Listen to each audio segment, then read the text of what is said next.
बिस्मिल्लाहिर्रहमानिर्रहीम। अस्सलाम वालेकुम नाज़रीन, आप देख रहे हैं 92@8 विद सादिया अफसाल। नाज़रीन, पाकिस्तान की सियासत के हवाले से बात करें तो आजकल काफ़ी कुछ चल रहा है। कराची की बात करें तो MQM पाकिस्तान और MQM लंदन के हवाले से बहुत सारी खबरें हैं। कल सिंध असम्बली में सियासी जमातों की जानिब से करारदादें जो हैं वो जमा कराई गई अल्ताफ़ हुसैन के खिलाफ और आर्टिकल 6 के तहत कार्रवाई का मुतालबा भी किया गया। फिर ख्वाजा इजहार और फैसल सब्जवारी साहब की जानिब से काफ़ी जज्बाती तकारीर भी देखने को मिली। आज बिलावल भुट्टो जरदारी ने कराची के मुख्तलिफ इलाकों का भी दौरा किया और वहाँ पर जहाँ उन्होंने लंदन में बैठे शख्स को सियासी मंजरनामे से बिल्कुल ही ख़त्म करार दिया, वहीं पर यह भी कहा कि कराची के बुरे दिन भी बहुत जल्द ख़त्म होने वाले हैं और ये भी कहा कि 2018 में कराची जो है वो पाकिस्तान पीपल्स पार्टी को वोट देगा। मुख्तलिफ इलाकों में जहाँ जहाँ वो गए वहाँ बात की। मलीर में भी उनका यही कहना था। दूसरी जानिब अगर हम बात करें तो एक तहरीक करप्शन के हवाले से हमें नजर आती है मुल्क में पैनामा लीक्स को लेकर, जबकि 30 तारीख को इमरान खान ने राइवन मार्च का ऐलान किया है। जमात इस्लामी 30 को फैसलाबाद में जलसा कर रही है। पाकिस्तान पीपल्स पार्टी भी 30 तारीख को चिन्योट से फैसलाबाद एक रैली निकाल रही है। और अब बहामास लीक्स की सूरत में एक और खबर भी हमारे सामने आ चुकी है कि जिसमें ऑफशोर कंपनीज का जिक्र है और 150 पाकिस्तानियों के नाम उसमें आए हैं, जिसमें वजीर आला पंजाब शहबाज शरीफ साहब की सास मोहतरमा का भी नाम जो है वो शामिल है। इन तमाम चीज़ों को भी देखेंगे आज के प्रोग्राम में। और जो कश्मीर के मसले को लेकर, मिशन कश्मीर को लेकर वज़ीर आज़म साहब ने यूनाइटेड नेशन की जनरल असम्बली में खिताब किया, उस हवाले से भी राय जानेंगे। इन पर बात करने के लिए हमें ज्वाइन कर रहे हैं कराची के साबिक मेयर और पाक सरजमीन के चेयरमैन मुस्तफ़ा कमाल साहब। अस्सलाम वालेकुम मुस्तफ़ा कमाल साहब। जी वालेकुम सलाम। मुस्तफ़ा कमाल साहब, MQM के हवाले से और जो लंदन और पाकिस्तान को लेकर एक कन्फ्यूजन है उस पर ज़रूर बात करेंगे, लेकिन सबसे पहले मैं एक सियासी जमात के सरबरा से आपसे आपकी राय जानना चाहती हूँ। जो कुछ मिशन कश्मीर के हवाले से वज़ीर आज़म साहब ने यूनाइटेड नेशंस की जनरल असम्बली में कहा, आपके लिए कैसी थी? How do you see that speech? Well, as far as the speech was concerned, yes, he raised those issues which has been raised, should have been raised before. वो उन्होंने उन तमाम इश्यूज़ को जो है रेज किया है वहाँ पे, और कश्मीर के हवाले से जो है बात की है। जितना कुछ मैंने सुना है, सुनी उनकी बात, उसमें मैं समझता हूँ कि किसी भी केस को बिल्ड करना होता है, ओवरनाइट उसके ऊपर एक तकरीर से कुछ नहीं होता। अनफॉर्चुनेटली जो पाकिस्तान की जो फॉरेन ऑफिस है वो कश्मीर के केस को दुनिया में बिल्ड करने में नाकाम रहा है। कश्मीर के इश्यूज के ऊपर या लाइन ऑफ कंट्रोल के ऊपर या कश्मीर के हवाले से या इंडिया के हवाले से जो भी स्टेटमेंट्स आई हैं, इससे पहले अब तक जो है वो chief of the army staff general राय शरीफ की स्टेटमेंट्स आई हैं, जो कि इस वजह से मैं समझता हूं कि आई हैं कि जहां पर वो गवर्नमेंट का रोल नहीं रहा है, गवर्नमेंट के स्टेटमेंट्स मिसिंग रहे हैं, वहां पर as a Pakistani as head of Pakistan arm forces, जहां पर इतनी शिद्दत के साथ जो है वो इंडिया आपके ऊपर with in the country and बाहर अभी जो है एक वॉर अनलीश कर रखी है उसने, वहां पर उनको ये बयान देना पड़ा। तो मैं समझता हूं कि as far as speech was concern, yes he raise those issues, उन्होंने वो इश्यूज को, कश्मीर के इश्यूज को उठाया है, बट ये एक स्पीच से होने वाला काम नहीं है। आपको इंडिया की जो इन्वॉल्वमेंट है पाकिस्तान के, उन्होंने हल्का सा जिक्र किया है, बट जो है वो यहाँ पर कलभूषण पकड़ा गया है, उसके ऊपर कोई पाकिस्तान की गवर्नमेंट, यही मैं आपकी राय इसी हवाले से जानना चाह रही थी कि as far as the Kashmir issue is concerned, आपने भी कहा कि वो इशू रेज हुआ है, उस पर बात की है, बट अब ये जो थोड़ा सा क्रिटिसिज्म है कि कुलभूषण यादव, जो आप भी कह रहे हैं, पकड़ा गया, उसके बाद एक पूरा रॉ का नेटवर्क जो है वो यहाँ से पकड़ा जाता है, उसका जिक्र नहीं होता, मोदी का जिक्र नहीं होता, रॉ का जिक्र नहीं होता, तो नाम लेकर इन चीजों का जिक्र नहीं किया गया। तो आपको लगता है कि ये होना चाहिए था? सबसे पहले सादिया, सबसे ज्यादा तो इस कराची जो कि बैकबोन है पाकिस्तान की इकोनॉमी की, प्रूव्स हैं मिनिस्टर्स, मिनिस्ट्रीज के पास, होम मिनिस्ट्री के पास, अब सब चीजें आया हो गई हैं कि भाई अल्ताफ हुसैन साहब और उनके 4 लोग रॉ फंडिंग करती रही है। आप ये कोई ऐसा इल्जाम नहीं लगा रही, स्कॉटलैंड यार्ड ने पकड़ा है, उसका खुला जिक्र क्यों नहीं करते, मतलब उसका ओपनली जिक्र क्यों नहीं करते, शिकवा क्यों नहीं करते इंडिया से कि भाई इंडिया जो है वो पाकिस्तान की एक पार्टी को, पाकिस्तान जिसका मैंडेट है अनफॉर्चुनेटली पाकिस्तान के सबसे बड़े शहर पे, उसको 22 सालों से पैसे देकर वहां ट्रेनिंग दिलवा रही है, वहां पर लोगों को मरवा रही है। ये बहुत बड़ा केस है ये। ठीक है, तो ये मसलहतें क्या हैं फिर जो आड़े आ जाती हैं? मैं इसलिए बात कर रही हूँ कि बाकी सियासी जमातें तो हमें इस पर काफ़ी वावेला करती नज़र आ ही रही हैं, लेकिन पाक सरजमीन की तरफ से या आपकी तरफ से एमक्यूएम पे ज़्यादा बात हो जाती है और ये चीज़ें जो हैं वो थोड़ा शायद उस तरीके से हाईलाइट नहीं हो पाती हैं। लेकिन आपको क्या लगता है कि ये इतना बड़ा मसला और जिसको लेकर उरी हमले के बाद जिस तरीके से हाइप क्रिएट हो रही है, इंडियन मीडिया जो है वो हिस्टीरिया क्रिएट करता चला जा रहा है, सोशल मीडिया पर बात हो रही है कि हालात जो हैं वो किसी तसादुम की तरफ ना चले जाएं, खुदा न खास्ता जंग ना हो जाए, तो ये चीजें आपको क्या लग रहा है कि हम फिर क्यों मसलहतों से काम ले रहे हैं? देखिए, आपने पहले तो मैं अपनी एक्सप्लेनेशन दे दूं कि हमारी तरफ से ये बातें कम क्यों होती हैं।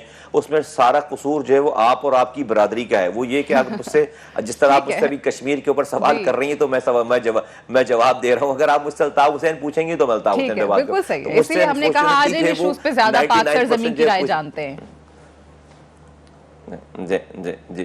तो दूसरी बात, मैं समझता हूं कि हुकूमतों को ये नहीं सोचना चाहिए कि उनको जो है वो अपने 5 साल पूरे करने हैं और अगले 5 साल भी जो है पूरे करने हैं और उसके बाद भी कोई जो नई जनरेशन है उसने भी अपनी मुद्दत करनी है। हम फॉर्चुनेटली हम यहाँ पर आते हैं तो हम 50 साल की प्लानिंग करने लगते हैं। मैं समझता हूं कि जिस दिन आपने कहा ये सोच लिया है कि आज ही ये हुकूमत आनी जानी चीज है, मुझे एक रात की हुक्मरानी मिले, मैंने एक रात में सही और गलत के बेसिस पे फैसले करने हैं। भले उस सही फैसले करने में मेरी सुबह हुकूमत चली जाए, I don't give a damn about it. ये अगर आपके दिमाग में ये फैसले करें, आप यकीन करें, ये बेसिस बनाएं अपने फैसलों के, आपके सारे फैसले सही होते चले जाएंगे, मुल्क के मफादात में होते चले जाएंगे। लेकिन आप जो है वो सबको खुश भी रखना चाहेंगे, डरेंगे भी कि कहीं ये करूंगा तो ये ना हो जाए, फिर आप फिर फैसले नहीं कर सकते, फिर आप सख्त फैसले नहीं कर सकते। वजीर आजम साहब को लेकर उनके भारतीय वजीर आजम से ताल्लुकात को लेकर, उनके बिजनेस को लेकर जो बातें होती हैं, जो इमरान खान साहब भी करते हैं, जो ताहिरुल कादरी ने भी की, उन्होंने तो एक लिस्ट फराहम कर दी। वो कहते हैं कि उसकी दूसरी किस्त भी आएगी। उनकी शुगर मिल्स में जो कहते हैं कि जी रॉ के एजेंट्स काम कर रहे हैं और बहुत कुछ तफसीलात इस हवाले से वो बयान करते हैं। आपको क्या लगता है कि इस खबर में कितनी सदाकत है या आपका इस पर स्टैंस क्या है कि क्या वाकई वज़ीर आज़म साहब अपने कारोबारी इंटरेस्ट को ज़्यादा तरजीह देते हुए वो ताल्लुकात, वो बयानात जो भारत के हवाले से देने चाहिए वो हमें नज़र नहीं आते?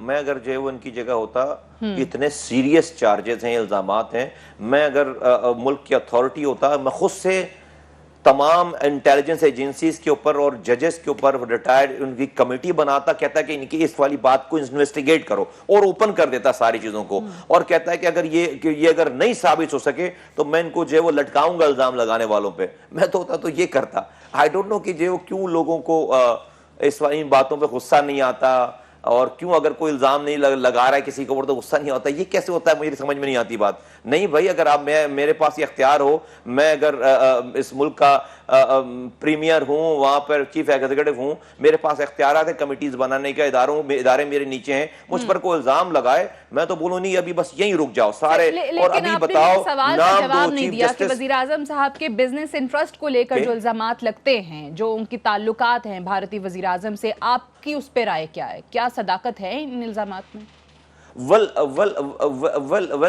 नहीं है, नेगेटिव है। ये मेरी राय इसके ऊपर जो है वो कोई अच्छी नहीं है। वो इसलिए कि देखिए, ताल्लुकात होना सरबराह मुमलिकत का दूसरे मुमलिकत अच्छी चीज है, लेकिन भारत से और वो उस आदमी से कि जो नॉन जिसकी एक हिस्ट्री रही है, मुसलमानों का मुखालिफ रहा है, पाकिस्तान का मुखालिफ रहा है, हजारों लोगों का वो कातिल रहा है, वहां पर आपको बहुत ज्यादा, ठीक है आप डिप्लोमेसी करें, आपको मैं लड़ाई की बात नहीं कर रहा, मैं जंग करने की बात नहीं कर रहा, लेकिन आपको अपनी आप हैं पाकिस्तान की इज्जत। ऐसा ना लगे कि आप जो वो झुके चले जा रहे हैं, आप जो पीछे चले जा रहे हैं और अगर आपको मारे चला जा रहा है। आप आपकी भी पर्सनैलिटी कोई चीज नहीं होती, वजीर आजम की पर्सनल कांटेक्ट कोई चीज नहीं होती। आप पर्सनल कांटेक्ट उस वक्त रखें या उस वक्त दोस्ती करें कि जब आप पाकिस्तान का टैग या वजारत उस्मा का टैग आपके साथ नहीं लगाओ। आप इस वक्त पाकिस्तान के 25 करोड़ लोगों की इज्जत हैं, पाकिस्तान की इज्जत के रिप्रेजेंटेटिव और उसके जो है वो एडवोकेट और उसके एम्बेसडर आप हैं। अगर आप का ये जेस्चर जाएगा कि इंडिया तो आपकी बात नहीं सुन रहा और आप जो है वो झुके चले जा रहे हैं as a premier of Pakistan, आप गिव इन करते चले जा रहे हैं, आप सुनते चले जा रहे हैं। ठीक है, हम्बल होना बहुत अच्छी बात है, लेकिन आप कहते हैं कि ये तमाम चीजें जो वजीर आजम के ओहदे से होनी चाहिए थी वो नहीं हो रही, और जिसकी वजह से ये शकूक व शुबहात जो हैं वजीर आजम को लेकर बढ़ते चले जाते हैं। एक वक्फा लेंगे, वक्फे के बाद वापस आएंगे तो मुस्तफ़ा कमाल साहब हमारे साथ मौजूद होंगे और उनसे कुछ और बात करेंगे एक ब्रेक के बाद।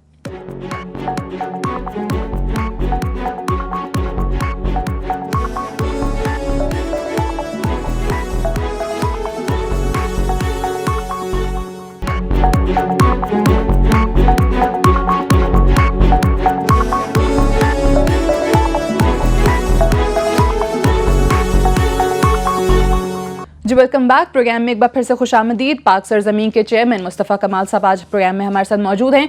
मुस्तफ़ा कमाल साहब, ये फरमाइएगा कि अब एक और जो मुल्क में सियासी मंजरनामा बनता नजर आ रहा है, वहाँ पर सियासी जमातों के, अपोजिशन की जमातों के आपस में राबिते भी हो रहे हैं।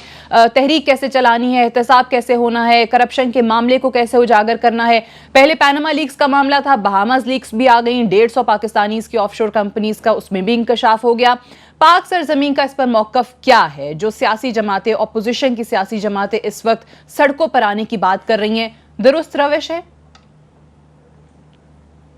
देखिए, मैं पहले बहुत वाज़ेह तौर पर मैं अपनी पार्टी की तरफ से, मैं खुद भी और हमारे लोग ये कह चुके हैं, पीएसपी का स्टांस कि यकीनन वज़ीर आज़म ने इसको मिसहैंडल किया है, हुकूमत वक्त ने इसको मिसहैंडल किया है और उनको एहतसाब के लिए अपने आप को पेश करना चाहिए था। अगर वो समझते हैं कि उसमें वो गिल्टी नहीं है, और उन्होंने अपोजिशन को ये मौका फराहम कर दिया है रोड पे आने का। लेकिन साथ साथ मैं इसके भी कहता हूँ कि मुझे कोई बहुत ज़्यादा एक्साइटमेंट नहीं है कि कौन सी गवर्नमेंट रहेगी, कौन सी गवर्नमेंट जाएगी, इसलिए कि पाकिस्तान में रिफॉर्म्स की बात कोई नहीं कर रहा।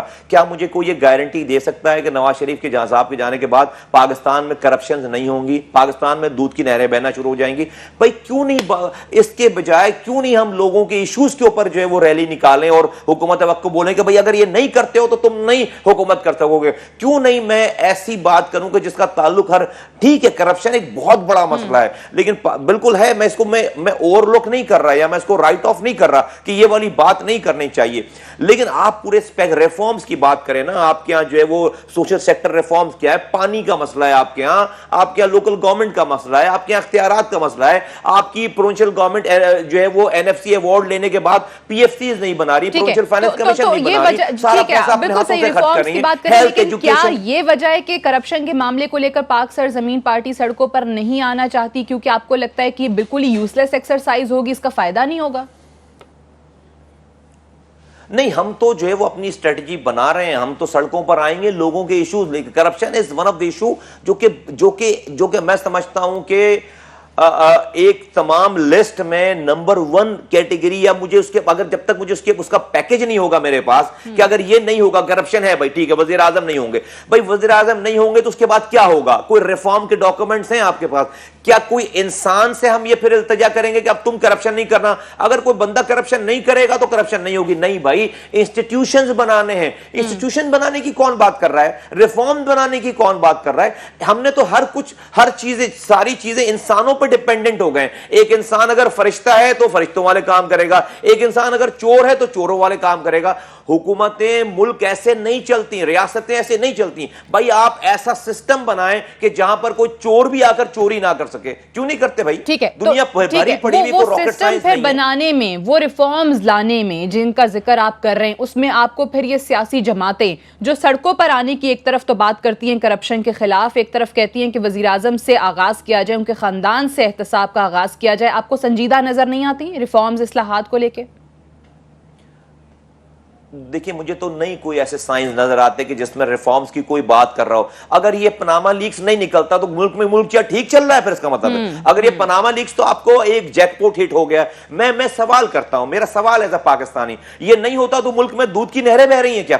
फिर कोई मसला नहीं होता, फिर कोई इशू नहीं होता। ये क्या बात हो गई यार? ये तो कोई बात ही नहीं है भाई। इतने हजार इश्यूज हैं, या शहर जो है कचरा कुंडी बन गया है, लोगों को पीने का पानी नहीं है, गांव गोठों देहातों में ना अस्पताल है, ना दवाई है, ना स्कूल है, ना तालीम है। आपकी 65% जो है वो यूथ बल जाया हुआ है आपके पास, आप उसको नया रास्ता नहीं दे रहे हो, ये डिजास्टर्स बनेंगे। ये आपका यूथ बल जो है वो तमाम गलत चीजों में जाएगा। आपके यहां नए शहर नहीं बन रहे, आपके यहां रूरल से अर्बन माइग्रेशन हो रही है, शहर कच्ची आबादियों में कन्वर्ट होते जा रहे हैं। Nobody is talking about all these issues. आप मतलब अगर पनामा लीक्स नहीं आती, सही कह रहे हैं, तो मुल्क ठीक चल रहा था, कोई मसला नहीं है मुल्क के अंदर। तो मुझे ये बताएं कि then what should be the way forward, कि ये फिर सियासी जमातें तो यही हैं, सियासतदान भी यही हैं, इलेक्शंस होते हैं उसी तरीक़ाकार से होते हैं, जिसमें फिर धांधली की बात भी सामने आती है। 2018 में होंगे एक बार फिर से धांधली का नारा सामने आ जाएगा, क्योंकि आपने इंतखाबात शफाफ कराने के लिए कोई तरीका कारवजा नहीं किया। ये पानी, सेहत, तालीम, आबादी, जिन मसाइल का भी आप जिक्र कर रहे हैं, हु इज रिस्पॉन्सिबल, और सही कौन कर सकता है जब तक आप फिर निजाम दुरुस्त करने में तैयार नहीं है? देखिए, एज अ पॉलिटिकल पार्टी जो हमारी जिम्मेदारी है और जिस सोच पे हमने ये काम शुरू किया है, हम तो आगाही दे रहे हैं पाकिस्तान के लोगों को, और हम इलेक्शन से पहले तमाम पाकिस्तान के लोगों को एक एजेंडा लेकर जाएंगे कि अपने सवालात को ठीक करो। अगर मुझे वोट भी नहीं देते हो तो अपने मांगने के तरीकेकार को ठीक करो। तुम वजीर आजम से, एमएनए से, एमपीए से, वजीर से पानी, बिजली, रोड, अस्पताल, एजुकेशन नहीं मांगो, उनका काम नहीं है देना। तुम ये कहो कि तुम मेरी गली के आदमी को इख्तियार देते हो तो मैं तुम्हें वोट दूंगा। अगर मेरी गली के आदमी को इख्तियार नहीं देते हो तो कोई वजीर आजम तुम्हें पानी नहीं दे सकता, कोई एमएनए तुम्हें पानी नहीं दे सकता। उसका काम है लेजिस्लेशन करना, उसका काम है कानून साजी करना, उसका काम ठेकेदारी करना नहीं है। लोगों, पाकिस्तान में लोग सवाल ही नहीं ठीक करते। वजीर आजम जो है वो तख्ती काट रहे होते हैं पानी की लाइनों के, वजीर आला तख्ती लगा रहे होते हैं सड़क। भाई, किस मुल्क में आपने देखा है कि वजीर आजम जो रोड बनाने का इफ्तिताह कर रहे हैं? ये जो मैस ट्रांजिट बना रहे हैं, या ऑरेंज ट्रेन है, या ये मेट्रो है, ये दुनिया भर में मेयर्स के काम है, मेयर्स के काम है साथ। ये जो एक शहर चलाने वाले मेयर का, लोकल गवर्नमेंट के लोगों के काम है। यहां पर तमाम चीजें जो है फेडरल गवर्नमेंट के लोग, प्रोविंशियल गवर्नमेंट के लोग, वजीर आला, वजीर आजम, एमएनए, सेनेटर, जो जिनका काम नहीं, उनका काम है लेजिस्लेशन करना, कानून साजी करना। आप क्योंकि मेयर रहे हैं, आप इन चीजों को समझते हैं। कराची को जिस तरीके से आपने चलाया मेयर के ओहदे पे रहते हुए, वो कोई भी शख्स तारीफ किए बगैर नहीं रह सकता। बट मेरा सवाल फिर वही होगा, आप पाक सरजमीन जब लॉन्च की, मुख्तलिफ आपने सूबों में उसके दफातर, कोयटा आप गए, वहाँ पेशावर आप गए, लाहौर में, आपने शुरू में बात की थी कि मुहाजिरों की या किसी एक तबके की, किसी एक कौम की जमात नहीं होगी, इसको नेशनल लेवल की पार्टी में बनाना चाहता हूँ। तो जहाँ पर पंजाब जैसे एक बड़े सूबे में आपका वोट देने का कल्चर ये हो कि ये देखा जाए कि कौन सा एमएनए या एमपीए हमारे गली नाले जो है वो पक्के करा देगा, कौन मुझे या मेरे भाई को मुलाजमत दिला देगा, यहाँ एसएचओ कौन है, मेरे काम कौन करवा सकता है, इस बुनियाद पर वोट दिए जाएं, तो वो कल्चर कैसे तब्दील होगा इस मुल्क में इतनी जल्दी? देखिए, इंसान को करनी है कोशिश, अल्लाह ताला दिलों को फेरने वाला है। आप सच्ची नीयत से, सच्चे दिल से आप अगर कोई पैगाम देंगे, दावत देंगे, तो बड़े बड़े बुत टूटे हैं। हम समझते हैं कि अल्लाह ताला, हम सच्चे हैं, मुझे पता है, मेरे रब को पता है कि मैं झूठ नहीं बोल रहा, मेरी कोई अपनी पर्सनल, और हमारे पास एक पूरा हर घर का एक प्लान है। हर घर के मसाइल के ऊपर जो रियल इश्यूज हैं उसके ऊपर हमारे एक रियल, भाई मैं कश्मीर आजाद कराने के नारे नहीं लगा रहा ना। कश्मीर पे आप मुझे मौक़िफ़ पूछेंगी, मैं अपना मौक़िफ़ दे दूंगा। मैं अमेरिका से ताल्लुकात के ऊपर, अफगानिस्तान, मैं तो बेसिक घर की बात कर रहा हूं, एक हाउस होल्ड की बात कर रहा हूं। ये पूरा नेशनल एजेंडा है हमारे पास। मैं एक एक दरवाजे पे, घर पे जाऊंगा। लोगों को अपने हालात अगर चेंज करने हैं, लोगों को रियल डेमोक्रेसी अगर लेकर आनी है, तो लोगों को हमारी बात माननी पड़ेगी। एज ए इंसान, देखिए साथियों, मैं तो, इंसान का काम है कोशिश करना और अपना फर्ज पूरा करना। बाकी आई थिंक कि कामयाबी नाकामी अल्लाह ताला के हाथ में। सही है, आपने कहा कि आप का काम जो है वो कोशिश करना है और कोशिश आप करते रहेंगे। एक ब्रेक यहाँ पर लेते हैं, ब्रेक से वापस आएंगे तो मुस्तफ़ा कमाल साहब से ये जानने की कोशिश करेंगे कि पाक सरजमीन को नेशनल लेवल की पार्टी बनाना चाहते हैं, उसको मुकम्मल तौर पर एक ऑर्गेनाइज्ड पार्टी बनाना चाहते हैं। मुस्तफ़ा कमाल साहब का कराची और सिंध के बाद बलूचिस्तान में, केपीके में और पंजाब में क्या एजेंडा है, क्या हिकमत अमली है, क्या लाहे अमल है वोट लेने के लिए 2018 के इंतखाबात में, उस पर भी उनसे पूछेंगे एक वक्फे के बाद।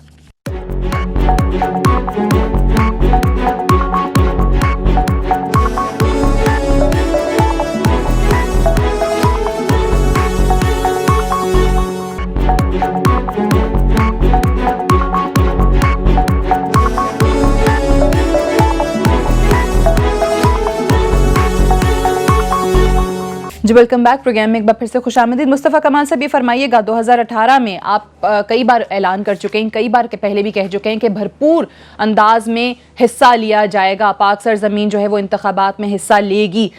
पंजाब, KPK और बलूचिस्तान, इन 3 सूबों में, क्योंकि कराची और सिंध की तो बात हम अक्सर आपसे करते ही रहते हैं, पूछते रहते हैं, सुनते रहते हैं, इन 3 सूबों में क्या प्लान है आपका?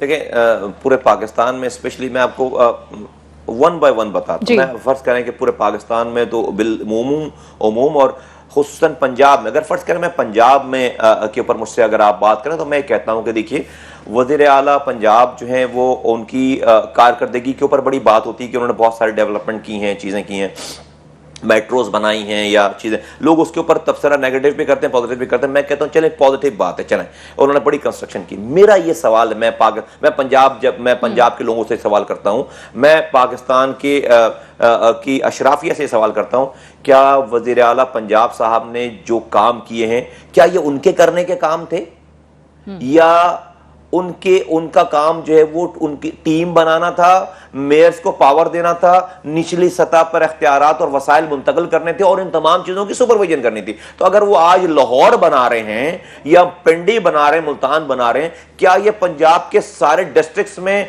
मेयर्स को ये इख्तियारात देते और यही काम जो है वो 30 जगहों पे हो रहा होता, यही काम नीचे एक गली में हो रहा होता?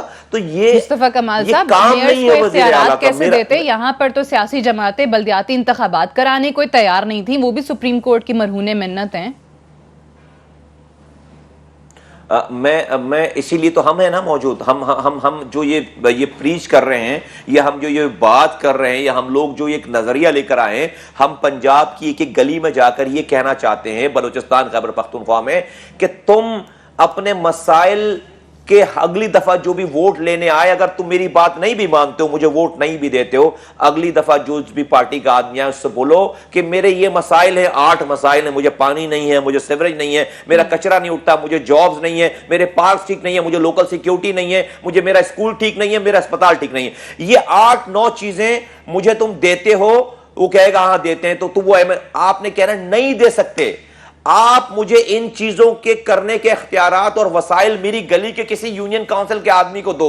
अगर तुम देते हो तो मैं तुम्हें MNA के लिए, MPA के लिए, वजीर आजम के लिए मैं वोट दूंगा, अदरवाइज तुम दे ही नहीं सकते मुझे ये तमाम मसाइल का हल। ठीक है, लेकिन फिर अगेन मेरा सवाल फिर वो इजाजत दीजिएगा मुस्तफा कमाल साहब, क्योंकि पंजाब की बात हो रही है, पंजाब में वोट देने का एक कल्चर खासकर हमारे गांव देहातों में जो है, which is very unfortunate again, कि जी वहां पर ये देखा जाता है, और ये आपका वोटर कब समझेगा मुझे नहीं पता, लेकिन ये देखा जाता है कि हमारे गली मोहल्ले में जो कैंपेन के लिए आने वाला शख्स है वो कितनी बड़ी गाड़ी में आ रहा है, वो लैंड क्रूजर में आ रहा है, रेंज रोवर में आ रहा है, उसके पास कितना बड़ा कॉन्वॉय है, हूटर्स लगी गाड़ियां हैं नहीं है, इन बुनियाद पर वोट दिया जाए, पैसे का अंसर शामिल हो चुका हो इलेक्शन के अंदर, इलेक्टेबल्स की सियासत हो रही हो, वहां पे आप कैसे पंजाब में एंटर होंगे? 2 बातें अदिया, देखिए पूरी दुनिया में अर्बनाइजेशन हो रही है, लोग जो है वो देहातों से निकलकर शहरों में शिफ्ट हो रहे हैं। इस वक्त दुनिया की 75% पॉपुलेशन, ऑलमोस्ट 70% से 75% शिफ्ट हो चुकी है शहरों में। Pakistan is also not an exceptional. आज से 20-25 साल पहले ये रेशो था कि 20% लोग शहरों में रहते थे, 80% लोग देहातों में रहते थे।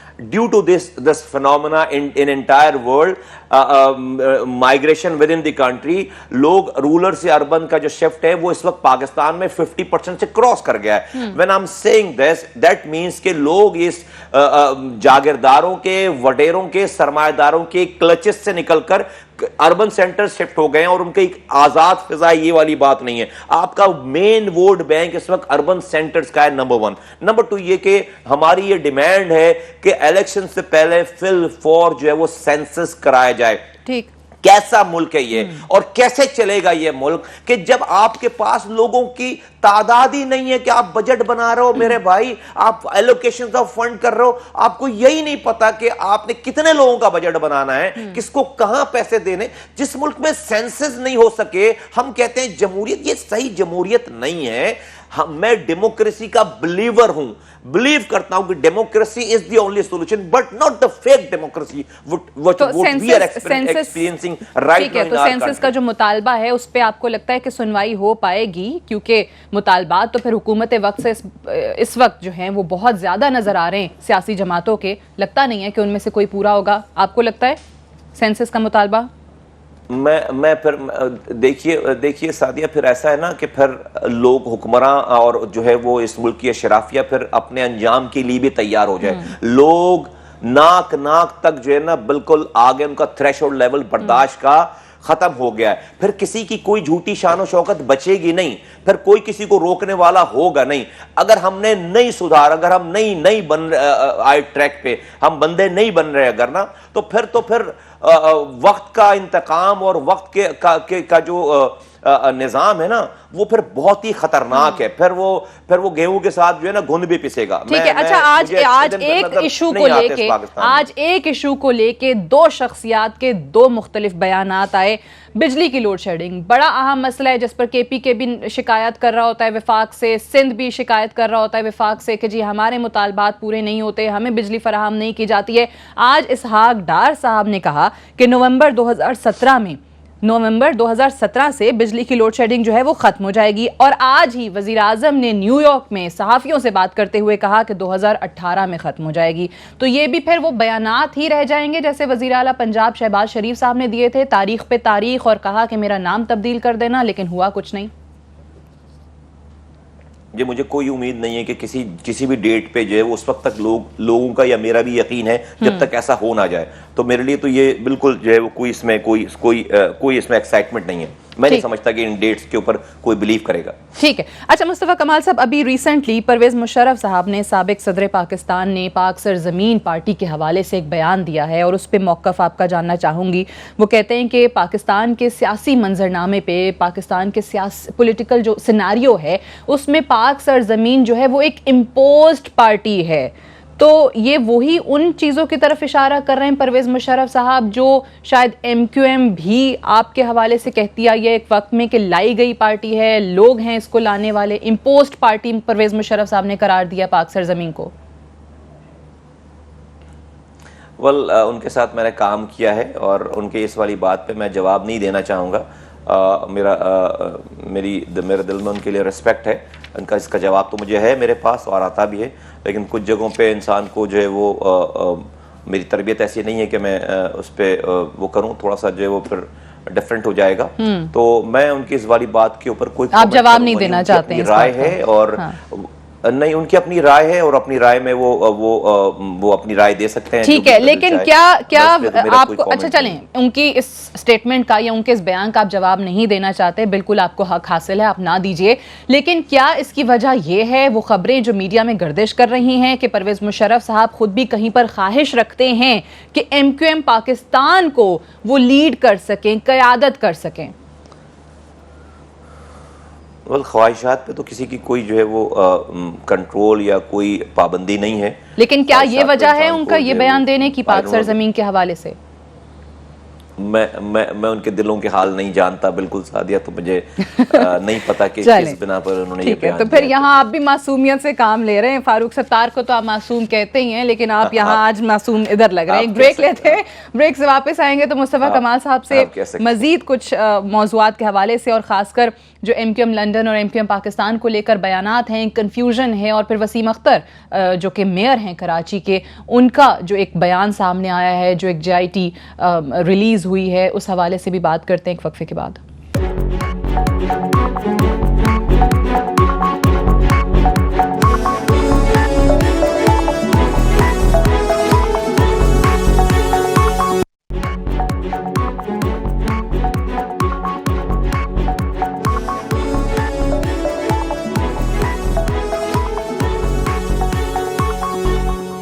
जी वेलकम बैक। प्रोग्राम में एक बार फिर से खुशामदीद। मुस्तफ़ा कमाल साहब हमारे साथ मौजूद हैं।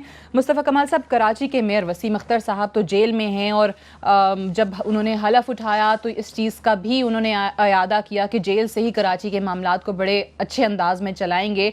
लेकिन अब ये जो JIT के सामने एक बयान सामने आया है, इस हवाले से आप क्या कहेंगे कि उन्होंने ये भी कहा कि जो 12 मई का वाकया था उस वक्त सिक्योरिटी के सारे अरेंजमेंट्स की जिम्मेदारी भी उनकी थी, और फिर अल्ताफ हुसैन के हवाले से कहा कि उनको मैं गद्दार समझता हूं। वो जीआईटी रिपोर्ट्स तो इस मुल्क में मजाक ही बन गए ना, और मीडिया के ऊपर ही सारी चीज़ें चलती हैं। मैं समझता हूँ कि जो वो बहुत सारी ऐसी जीआईटी रिपोर्ट्स हैं कि जो फिजल आउट हो गई हैं, हवा में तहलील हो गई हैं। तो मैं तो अभी पॉइंट स्कोर कर सकता हूँ बैठकर, इसके ऊपर ऐसी अंधाधुन किस्म की मैं तकरीर कर दूँ सारी चीज़ें, ऑल्दो कि वो हमारे मुखालिफ कैम्प के ही आदमी हैं जी, लेकिन मैं ऐसा करूँगा नहीं। और मैं समझता हूं कि जीआईटीज़ के बुनियादों पर एक आदमी जब तक वो कोर्ट उसके ऊपर सुने ना, उसकी कोई क्लैरिटी ना आए, उसके ऊपर कोई चालान पेश ना हो जाए। तो आप समझते हैं कि जीआईटी की रिपोर्ट्स वैसे ही कोर्ट्स में एडमिसिबल नहीं है, तो फिर इनकी कानूनी कोई हैसियत नहीं है? इस बयान को भी उसी तनाजुर में देखा जाए? मैं भी ये समझ, जी बिल्कुल मैं समझता हूँ। ठीक है मुस्तफ़ा कमाल साहब, आज बिलावल भुट्टो जरदारी ने कराची के मुख्तलिफ इलाकों का दौरा किया और वहाँ पर उन्होंने पीपल्स पार्टी के हवाले से जो एक लाइन वज़ीर आज़म साहब को लेकर, PMLN को लेकर रखी हुई है, आज भी उन्होंने कहा गली गली में शोर है, नवाज शरीफ चोर है, फिर पनामा शरीफ के नाम से पुकारा वज़ीर आज़म को, और उन्होंने सरदार कहा करप्शन का वज़ीर आज़म साहब को। ये चीज़ कराची में क्या इलेक्शन में हेल्प आउट कर पाएगी, इलेक्शन कैंपेन के दौरान जो स्लोगन आज वो लेकर चल रहे हैं? नहीं, स्लोगन नहीं हेल्प आउट कर पाएगी, काम हेल्प आउट कर पाएगा, एक्शन हेल्प आउट कर पाएगा। Action will speak, must speak louder than the words. आपकी पार्टी की हुक्मरानी है, आपके कराची वालों से कितना आपको लगाव है, आप यहाँ पर स्कूल्स कितने खोल रहे हैं, आप यहाँ पर कॉलेजेस कितने खोल रहे हैं, आप यहाँ की यूनिवर्सिटीज़ के लिए कितने फिक्रमंद हैं, आप यहाँ पे नीचे पावर्स कितने दे रहे हैं, आप यहाँ पे कचरा उठा रहे हैं नहीं उठा रहे, पानी दे रहे हैं नहीं दे रहे, आप यहाँ पर अस्पतालों में दवाई दे रहे हैं, इन चीज़ों पर डिटरमिन करेगा। फील करना पड़ेगा, फील करवाना पड़ेगा अपने एक्शन से। नारों वारों से अब ये कौम बेवकूफ़ बनने वाली नहीं है।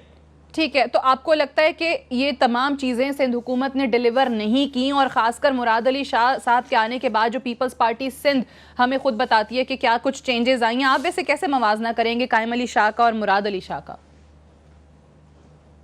वो एक्शन बस स्पीक लाउडर देन वर्ड के जो है वो अच्छी सिर्फ एक एज का डिफरेंस हो जाए, इससे कोई डिफरेंस शहरियों पे या सूबे वालों पर नहीं पड़ता।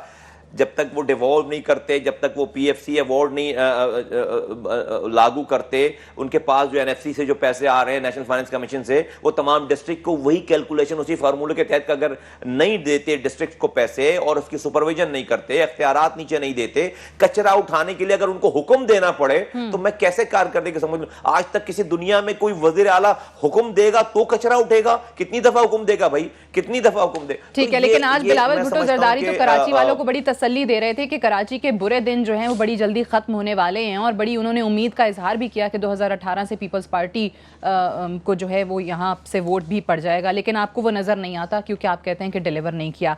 अब मुझे ये बताइएगा। नहीं, मैं तो दुआ करता हूँ ऐसा हो। अच्छा, मैं तो दुआ करता हूँ ऐसा हो, मैं तो दुआ करता हूँ ऐसा हो, वो खिदमत करें लोग। मैं दुआ करता हूं कि नहीं, मैं दुआ करता हूं खिदमत करें और लोग उनको वोट देते हैं, उसमें क्या मसला है? मैं क्यों कराची वालों से दुश्मनी करूं? वो इतनी खिदमत करते हैं कराची वालों की कि कराची वाले मजबूर हो जाए उनको वोट देने में, तो मुझे क्या प्रॉब्लम है? ठीक है, कराची वालों की खिदमत करें ताकि कराची वाले पीपल्स पार्टी को वोट दे सकें। ख्वाजा इजहारुल हसन साहब की गिरफ्तारी पर राव अनवार के साथ जो हुआ, जिस तरीके से उन्हें मुअत्तल किया गया, जो मुअत्तली को उन्होंने अपनी चैलेंज भी अब कर दिया है, उस पर आपकी क्या राय है? ये मुअत्तली दुरुस्त इक़दाम है? मैं समझता हूं कि वो अभी तक जो मैं अगर मेरिट पे अगर बात करूं, डेफिनेटली एक तो जो यहाँ पर जो सिस्टम है पाकिस्तान में, जिस तरह से गिरफ्तार होते हैं लोग, जिस तरह से गिरफ्तार किया जाता है, अगर तो वहाँ पर मीडिया नहीं होता और अगर ख्वाजा इजहार जो है वो MQM के आदमी नहीं होते, तो ऐसे तो पता नहीं कितने लोग गिरफ्तार होते हैं, इससे बुरी तरह गिरफ्तार होते हैं। तो इसमें तो कोई अचंभे वाली कोई नई बात है नहीं। ठीक है, लोग तो गिरफ्तार हो जाते हैं, गायब भी हो जाते हैं और अजीब हो जाता है सारा सिलसिला। तो वो तो बहुत खुशकिस्मत है ख्वाजा इजहार साहब कि वो 5 घंटे में अपनी वालदा के पास अपनी माँ से वो आकर मिल लिए, वो अपने बच्चों के पास आ गए। मैं उनको मुबारकबाद पेश करता हूँ और मैंने तो ऑफर किया अगले दिन के आइए मिलकर जो है वो उन माओं के लिए भी हम जद्दोजहद करते हैं मुश्तरका, जिनके बच्चे 3-3 सालों से लापता हैं या झूठे मुकदमात में बंद हैं, जो कि 2-2 सालों से जिनके केसेस ही नहीं चले। तो आइए हम मिलकर असेंबलियों से इस्तीफा दीजिए और आइए हम मिलकर जद्दोजहद करें कि उन माओं को भी अपने लेकिन बच्चे राव लौटा दें। अनवार तो की मैं समझता हूं मौतली कि आपकी नजर में दुरुस्त इक़दाम नहीं है। मैं समझता हूं कि फिर ये लीगली अगर आप बात करें, अगर लीगली उसको देखा जाए तो मुझे अब तक जो लीगल एक्सपर्ट्स बताते हैं या मुझे मेरे जो लोग बताते हैं लीगल टीम जो हमारी है, उसमें कोई गैर कानूनी काम उन्होंने नहीं किया। ओके, ठीक है। अच्छा, नबील गबोल साहब हमारे प्रोग्राम में आए थे पिछले दिनों और उन्होंने एक प्रिडिक्शन ही खैर मैं कहूँगी आपके हवाले से एक बात की। उन्होंने कहा बहुत सारे लोग जो हैं वो मुझे फारूक सत्तार से हाथ मिलाते नजर आएंगे। उसमें उन्होंने आपका नाम भी लिया। तो क्या चांसेस हैं MQM पाकिस्तान से हाथ मिलाने के फ्यूचर में? मैं दुश्मनी तो मैं तो किसी के साथ दुश्मनी नहीं कर रहा हूँ। मेरी तो थीम ही डिफरेंट है। मैं तो अपने कारकुनों को जो यहाँ पर आते हैं मेरे साथ, मैं इनको कहता हूँ मेरे पास आ गए हो, अब तुम्हारा पहला काम यह है कि पाकिस्तान के मानने वाले हर आदमी से जाकर दोस्ती करो, चाहे वो MQM के लोग हों, हकीकी के लोग हों, जमात इस्लामी के लोग हों, PTI के लोग हों। लड़ना नहीं है, आपस में बैठकर बात करो, अपनी बात बताओ, उसकी बात सुनो, उसकी 2 बातें अगर अच्छी हैं तो मान लो, शुक्रिया अदा करो और अपनी बात बताओ। लड़ना नहीं है, पाकिस्तानी से लड़ना नहीं है। इसमें प्रेडिक्शन करने वाली कौन सी बात है? अगर मुझे फारूक सत्तार कहीं नजर आएंगे, अगर वो मैं मेरे पास आएंगे हाथ मिलाने के लिए, तो मैं हाथ नहीं मिलाऊंगा। मतलब उनका हाथ मिलाने का मकसद ये नहीं था, उनका हाथ मिलाने का मकसद था कि क्या ये दोनों पार्टीज जो हैं वो जम हो सकती हैं कि नहीं हो सकती, वो ये कहना चाह रहे थे। जो चांसेस मैं तो फारूक भाई को ऑफर करता हूं आपके प्लेटफॉर्म पे, मैं पहले कह चुका हूं कि उनकी जिस शिप में वो जो है वो सवार हैं, वो बहुत बड़े बड़े उसमें होल हो गए, उसको बंद नहीं कर सकते। आइए, मैंने बराबर में उनके बोट लगा दी है PSP की। आइए इज्जत से यहाँ पर आइए और फारूक सत्तार साहब के लिए है ये दावत सिर्फ, या फिर ये इनविटेशन बाकी लोगों के लिए भी, ख्वाजा इजहार के लिए भी है, फैसल सब्जवारी के लिए भी है? कल सिंध असेंबली में उन्होंने तकारीर भी की। ये जो है वो हमारे दरवाजे सब लोगों के लिए खुले, हमारे दरवाजे सब लोगों के लिए खुले। जिन लोगों के लिए नहीं खुले हैं उनके नाम कभी मैं जो है वो नहीं करूंगा। चंद लोग हैं जिनके ऊपर जो है, जिनके लिए नहीं दरवाजे, जो खराबी पैदा करेंगे हमेशा वो हमारे पास हैं और कभी मैं बोलूंगा नहीं। अदरवाइज सबके लिए हमारे दरवाजे खुले। ठीक है, मुस्तफ़ा कमाल साहब कहते हैं सबके लिए हमारे दरवाजे खुले हैं, लेकिन नाम जो है वो फारूक सत्तार साहब का खास शद्दोमत से लेते हैं हमेशा कि उन्हें ये इन्विटेशन जो है वो ये पेशकश जो है वो उनके लिए है कि वो आ जाएं, और जिस शिप में वो सवार हैं उसमें काफ़ी बड़े सुराख अब हो चुके हैं। बहुत बहुत शुक्रिया मुस्तफ़ा कमाल साहब आज हमसे बात करने के लिए। और कुछ अहम जो इश्यूज़ इस वक्त चल रहे थे, वज़ीर आज़म साहब की जो तकरीर थी उस पर उनका मौक़िफ़ हमने जानने की कोशिश की, और जो करप्शन के ख़िलाफ़ मुख्तलिफ सियासी जमातों की तहरीक है, जो उनकी हिकमत अमली है, उस पर पाक सरज़मीन की क्या राय है वो भी हमने जानने की कोशिश की। और 2018 में पूरे मुल्क में पाक सरजमीन क्या एजेंडा लेकर, क्या प्लान लेकर जा रही है, वो भी आपने उनसे सुना। That's all for tonight. इजाजत दीजिए, खुदा हाफिज।